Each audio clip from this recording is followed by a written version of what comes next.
El 7 de septiembre de 1964, las familias norteamericanas rodeaban el televisor y en medio de la película de la tarde aparecía esto en sus pantallas. 1, 2, 3, 4, 5, 7, 6, 6, 8, 9, 10, 9, 8, 7, 6, 5, 4, 3, 2, 1, 0. These are the stakes. To make a world in which all of God's children can live, or to go into the dark. We must either love each other, or we must die. Vote for President Johnson on November 3rd. The stakes are too high for you to stay home. Debemos amarnos los unos a los otros o vamos a morir. Con ese dramatismo exacerbado, Lyndon Johnson le asestaba un golpe fatal a la campaña de Barry Goldwater, en la que le dejaba claro a los norteamericanos que si elegían a un republicano belicoso en plena Guerra Fría, vendría eso, la imagen de un auténtico apocalipsis nuclear. La pieza se transmitió solo una vez. Algunos asistentes de la campaña de Lyndon Johnson más tarde declararon que esto había sido una estrategia para hacer ver al político como un tipo con clase, alguien que golpea una vez y que no insiste en el tema. Pero a pesar de que solo se emitió una vez, logró muy bien su efecto. Estableció en la agenda los temas que le importaban y que le interesaban a la campaña de Lyndon Johnson. Marcó perfectamente el contraste entre su proyecto y el del ultraconservador Barry Goldwater. Y por último, puso sobre la mesa a los abstencionistas lo que estaba en juego si no participaban. Johnson ganó aquella elección con el 90.3% de los votos del Consejo Electoral. Una ventaja histórica que no se había visto desde que James Monroe en 1820 buscó la presidencia de los Estados Unidos sin rival. Este spot, denominado Daisy Attack Ad, fue producido por Doyle Dane Bernbach, o DDB, uno de los gigantes de la publicidad y de la comunicación en el mundo, en aquel momento histórico y en este. Y precisamente en ese periodo, dentro de la empresa es en el que está basado la serie Mad Men.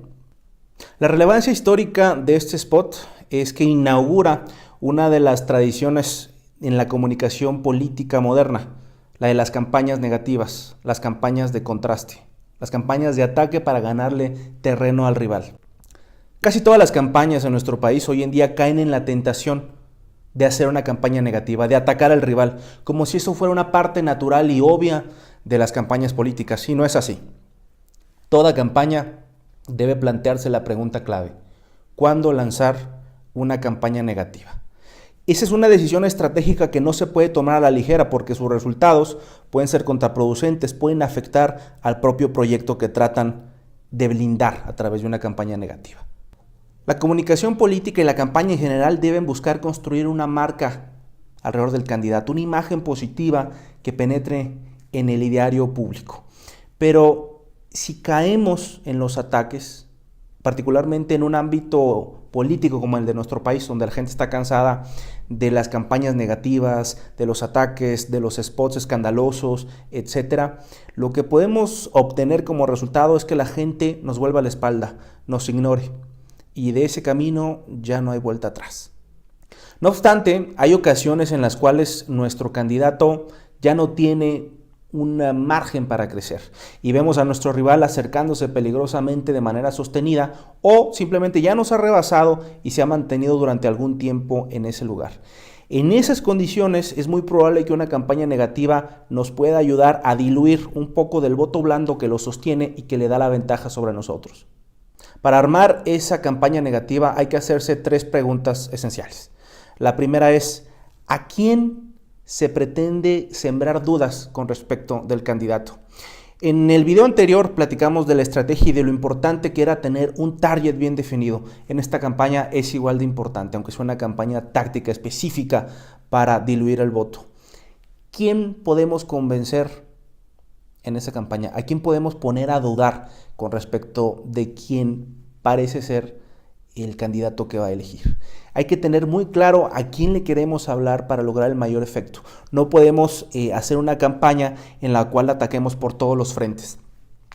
Segundo punto, ¿cuál es la debilidad que vamos a explotar con respecto a este candidato?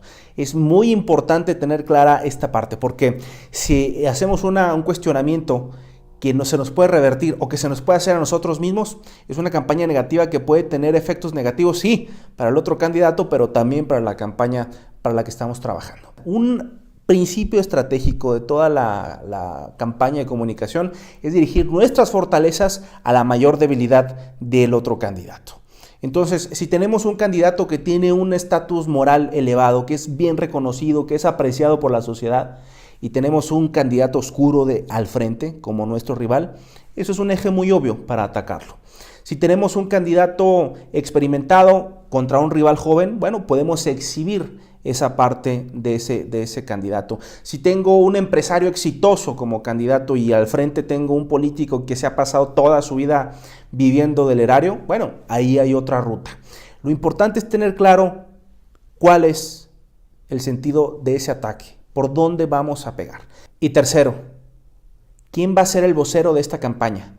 Muy probablemente no pueda ser el candidato, no queremos vincularlo con situaciones negativas. A veces habrá confrontaciones y a veces tendrá que ser crítico, pero lo más importante de esto es tener claro que el candidato no puede dejar emociones negativas al auditorio, a la audiencia.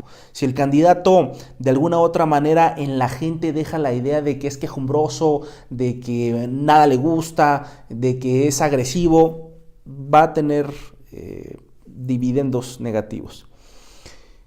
A veces el candidato tendrá que hacerse un lado en esta campaña y tendrá que ser el partido. A veces ni siquiera el partido, sino una voz tercera. Quizás sea simplemente la gente, testimonios, gente que tenga valor, ¿no? Cuya opinión sea valiosa frente a la gente, que sean opiniones válidas. Es muy importante decir que las campañas negativas en México están prohibidas. La autoridad electoral muy probablemente retirará del aire cualquier spot que ataque a un contrincante. Pero si algo nos ha probado el Daisy Attack Ad, es que un solo impacto es suficiente para causar un daño catastrófico a una campaña.